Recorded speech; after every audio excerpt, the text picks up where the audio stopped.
After the Supreme Court granted him bail in the excise policy corruption case, Arvind Kejriwal announced on Sunday that he will resign as Chief Minister of Delhi.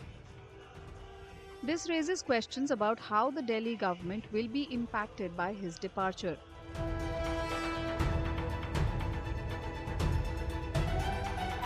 Here's a look at what will happen to the Delhi government if he resigns.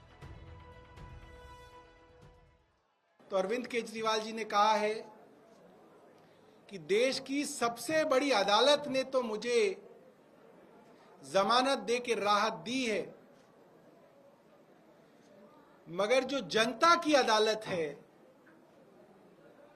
मैं जनता की अदालत में जाके अग्नि परीक्षा दूंगा और अग्नि परीक्षा को जब पार करूंगा तो उस कुर्सी पे बैठूंगा जो मुख्यमंत्री की कुर्सी है, वरना उस कुर्सी पे नहीं बैठूंगा. According to procedure, until new elections are conducted, a caretaker government led by another AAP leader can oversee the administration as the party holds a majority in the assembly.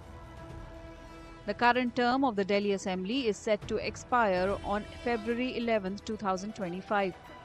Arvind Kejriwal has called for early assembly elections in Delhi alongside the Maharashtra Assembly polls scheduled for November to allow the people of Delhi to cast their verdict on his honesty.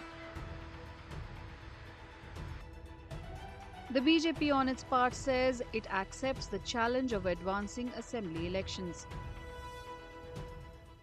आपकी चोरियां पकड़ी जा रही हैं, आपके भ्रष्टाचार पकड़े जा रहे हैं, आपको जेल माननीय न्यायालय ने भेजा है, मैं फिर बता रहा हूं, और आपकी चोरियों के कारण भेजे, तो उसका जवाब आपको दिल्ली की जनता को देना होगा. और जहां तक चुनाव की बात है, आप नवंबर का इंतजार मत कीजिए, अभी अक्टूबर में चुनाव कराइए. भारतीय जनता पार्टी दिल्ली प्रदेश तो तैयार है, दिल्ली की जनता भी तैयार है. वो चाहती है कि जल्द से जल्द इस भ्रष्टाचारी मुख्यमंत्री से मुक्ति मिले. Following his announcement to resign, Arvind Kejriwal has initiated a series of meetings with AAP members to select a new chief minister.